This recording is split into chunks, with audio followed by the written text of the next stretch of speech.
네, 수능의 그날까지 여러분과 함께할 러닝메이트 조정식입니다. 자, 기출분석서 책이 나왔습니다. 네, 표지가 예쁘죠? 이거 남학생들은 잘 안다라고 해 블루샤크라고 얘기하는 분이 일러스트레이션 디자인을 해주셨어요. 감사합니다. 너무 예쁘게 표지가 잘 나왔는데 책이 보면 이제 두 권으로 좀 분권이 되도록 되어 있어요. 책 소개와 함께 제가 좀 어떻게 학습해야 될지를 말씀드릴 거거든요. 처음에 여기 이제 문제편이 있고요. 그리고 해설편이 있습니다. 해설편 두께가 좀 압박감이 좀 심하죠. 이 문제편을 제가 어떻게 조금 구성을 조금 해놨냐면요. 파트를 좀 나눠놨는데요. 파트 1에는 아이고 왜 이러냐, 소위 얘기하는 읽고 풀어야 될 유형들, 독해력 자체가 필요한 유형들을 좀 담아놨습니다. 독해. 그래서 여러분들이 소위 얘기하는 대입학이라고 얘기를 하죠. 주제 제목 요지 이런 것처럼 여러분들이 시험장에서 읽고 내용을 이해해야 풀 수 있는 유형들을 담아놨어요. 대입학, 밑줄 친 부분의 의미, 그리고 어휘의 적절성, 밑줄 어휘의 적절성, 그리고 이제 빈칸, 더 나아가서 장문 독해 41, 2번 있잖아요. 거기에 해당하는 유형까지를 여기다가 담아놨습니다. 됐죠? 그래서 요 유형들은 제가 학습을 어떻게 할 거를 조금 권해드리고 싶냐면 문제풀이 이전에 독해력 자체를 조금 기르도록 좀 하셨으면 좋겠어요. 그래서 제가 요 유형 같은 경우는 카메라 줌인이 좀 안 돼가지고 해설지를 보시면 제가 그냥 다른 기출 문제집들과 다르게 기출 분석서라는 이름을 썼잖아요. 진짜 낱낱이 다 분석을 해놨어요. 여기 보시면 문장별로 끊어읽기와 밑에 해석이 있는데 그것만 있는 게 아니라 요 문장이 문맥적으로 어떤 의미를 담고 있는지까지, 여러분들의 근본적인 독해력으로 어떻게 읽어야 되는지까지 얘기를 해놨어요. 뭐 예컨대 뭐 이렇게 여기 있는 걸 하나 읽어볼까요? 문제를 제시하는 새로운 방식의 갑작스러운 발견, 지금까지 예측되지 않은 해결책 모두 문제를 재구조화한 것이라는 앞문장의 내용과 붙여볼 수 있다. 이렇게 문제를 재구조화했다는 것이 문제를 다른 방식으로 보게 되었다는 것이므로 앞문장과 이렇게 붙여볼 수 있는 것이다. 이렇게 설명을 다 해놨어요. 그래서 여기는 독해력 자체를 조금 기를 수 있도록 구성을 해놓은 부분이니까 문제 풀이 이전에 독해 연습을 좀 하실 수 있도록 구성해놨습니다. 실제로 책을 구매하시는 분들도 그렇게 학습을 하셨으면 좋겠어요. 여기는 어떻게 글을 제가 붙여서 유기적으로 읽어가는가, 여기서 붙여 읽는다는 건 글을 유기적으로 읽어가는 거예요. 그걸 어떻게 하는지를 학습해 나가시길 바랍니다. 이게 파트 1의 의도예요. 그리고 이제 파트 2 부분이 소위 얘기하는 문제 해결 능력, 이걸 요구하는 영역이거든요. 그러니까 수능 문제가요, 전부 다 글을 예쁘게 다 읽을 줄 알고 이해한다라고 해서 풀 수 있는 건 아니죠. 때로는 글에 대한 이해력과 상관없이 그냥 문제 자체를 풀이하는 능력이 필요한 영역들도 있어요. 그 소위 얘기하는 이제 간접쓰기에 해당하는 영역이 그쪽인데, 여기에 제가 이제 무관한 문장 고르기, 그래 순서 찾기, 그 다음에 문장의 올바른 위치 찾기, 보통 문장 삽입이라고 얘기를 하죠. 그 다음 요약문 완성, 요렇게 4개의 문제를 넣어놨어요. 유형들을 넣어놨어요. 자, 요 유형들은 진짜로 문제 해결 능력이 많이 필요합니다. 지금도 조금 기억이 나는 학생인데 상대평가 시절이요. 그때까지만 해도 영어가 좀 학습량이 좀 많았어야 되는 과목이었어요. 그 상대평가 마지막 해에 저한테 수업을 들었던 친구 중에 영국에서 실제로 대학을 나오고 직장생활을 하다 건강상의 이유 때문에 한국에 다시 들어와서 또 이제 대학을 가야 될 친구가 있었거든요. 그 친구가 사실 영어를 되게 잘할 거 아닙니까? 그쵸? 굳이 수업을 왜 들어야 됐나? 저랑도 이제 한참 많이 얘기를 해봤는데 요 2개 때문이었어요. 그러니까 글을 읽는 능력에는 아무 지장이 없는데요. 이게 순서 문제와 문장 삽입 문제 어떻게 풀어야 될지 이제 감이 안 오는 겁니다. 그러니까 이때는 영어를 100점 받아야 이제 가산점 좀 표준 점수를 좀 많이 받을 수 있는 시절이니까 이 친구가 상대적으로 약했던 수학 과목을 좀 만회하기 위해서 영어를 좀 많이 했어야 되는 상황인데 이 유형들이 워낙 약해서 조금 많이 걱정을 했던 기억이 있거든요. 그러니까 결론은 이겁니다. 이쪽 영역은 그냥 잘 읽는다고 해결할 수는 없어요. 말 그대로 문제를 해결할 수 있는 전략들이 굉장히 많이 필요한 영역입니다. 그래서 이쪽 영역은 거기에 초점을 맞춰서 문제를 좀 풀어보셨으면 좋겠어요. 그래서 제가 요 유형들 같은 경우는 이 해설지 쪽에 문제 풀이 파트를 굉장히 많이 힘을 줘서 써놨어요.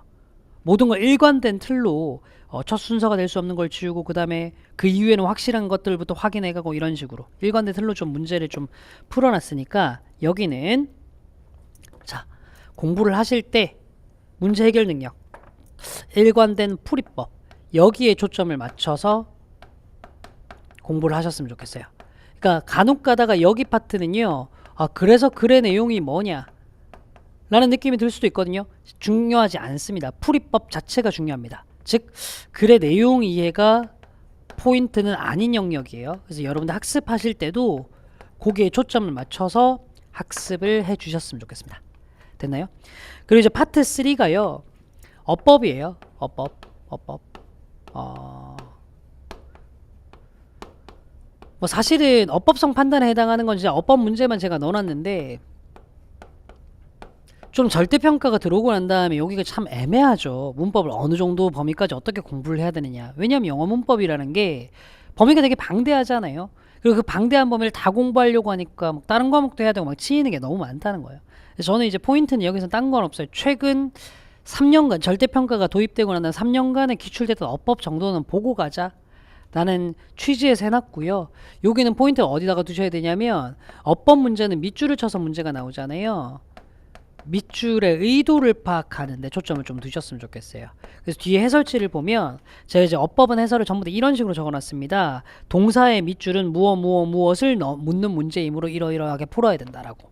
됐죠? 그렇게 밑줄의 의도를 좀 파악하면서 문제를 좀 풀 수 있도록 해주셨으면 좋겠고, 자 마지막에 이제 파트 4입니다. 마지막 파트 4 부분은요 뭐 기타 유형이에요.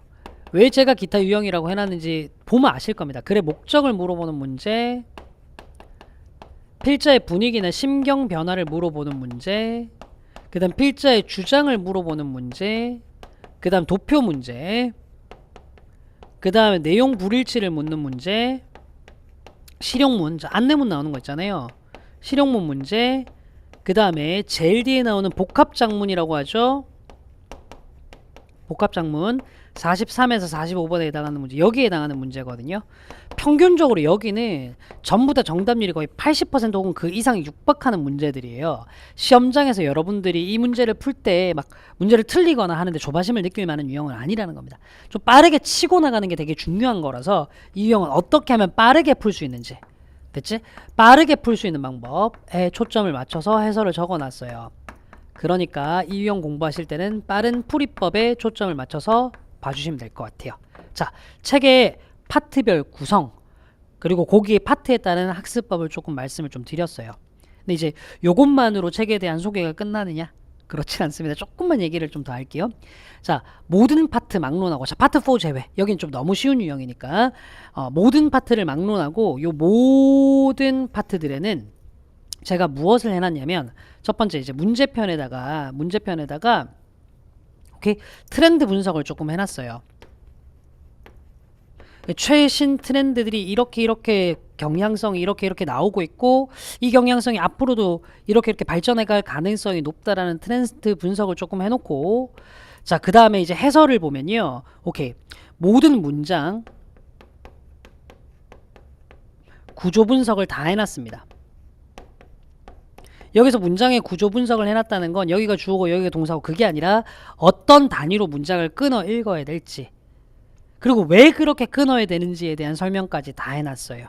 오케이. 그래서 그게 문장 구조 분석 다 해놨고, 자 아까 말씀드렸던 것처럼 문장에 대한 해석을 최대한 직독직해로 다 담아놨습니다. 됐죠? 요게 제 책이 가지고 있는 또 다른 특징이고요. 자 마지막 하나가 있습니다. 파트 전체 다 통틀어서 책 뒤편에요, 제가 어휘집을 따로 담아놨습니다. 어휘집을 따로 담아놨어요. 그러니까 지금까지 3년 동안 기출됐던 해설집이 아니라 문제편이군요.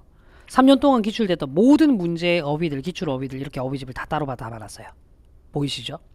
이것만 가지고도 충분히 학습이 가능하도록 잘라서 사용하시면 됩니다. 잘라서 사용하시면 돼요. 됐죠? 자, 이렇게 하면 이제 제가 기출 분석서라는 이름을 걸고 기출 문제집을 낸 이유가 조금 보이실 거예요. 저는 그냥 여러분들께 문제만 풀고 해답 보고 네가 잘못 본 오답의 근거를 체크해라는 정도로만 끝내지 않았습니다. 독해부터 문제 해결 전략, 문제 출제 의도, 빠르게 풀 수 있는 풀이법까지 다 담아놨습니다. 하나의 유형도 빠짐없이 다 실어놨고요. 거기에 플러스 기출의 트렌드 분석과 모든 기출 문장에 대한 구조 분석과 직독 집계까지 다 해놨습니다.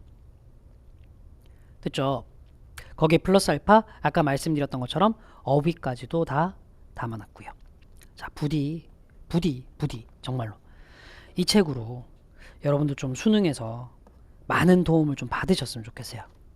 혹여나 이 텍스트로 글을 읽는 것이 조금 힘들어서 좀 말로 전달하는 것을 통해서 기출학습을 하고 싶다. 이 책으로 공부를 할 건데 나는 글로 쓰여져 있는 건 좀 보기 좀 힘들고 말로도 조금 전달을 받았으면 좋겠다 라고 하시는 분들은 자, 메가스터디 홈페이지에 오시면 제가 이 기출 분석과 관련해서 이 책을 가지고 강좌도 진행을 하고 있습니다. 아시겠죠? 뭐 그 강좌는 제가 이제 빠른 시간 내에 뭐 완강을 하려고 시작하는 건 아니고 조금씩 일주일에 한 강 정도씩 꾸준히 공부하는 걸 목표로 찍어서 어차피 기출이라는 건 수능 때까지 꾸준히 보는 게 중요한 거니까요. 6평 이전까지 완강을 목표로 총 이제 30강 정도, 30강 정도로 목표로 찍어 나가도록 하고 있습니다. 자, 최대한 독학용으로 만든 교재이긴 하나 강의가 필요하신 분들은 메가스터디 홈페이지에서 강의를 참고하셔도 학습에 좀 더 많은 도움이 될 수 있을 것 같아요. 괜찮죠? 그러면 저는 다음번에도 뭐 더 좋은 여러분들 수능을 대비할 수 있는 어학학습 교재를 가지고 여러분들을 만나뵐 수 있도록 하겠습니다. 책 교재가 참 잘 나와서 고맙네요. 자, 책 제작에 참여해 주신 분들 모두 감사드리고요. 여러분들 이 책 사서 꼭 2021학년 수능이 대박 나시길 바라겠습니다. 지금까지 조정식이었습니다. 감사합니다.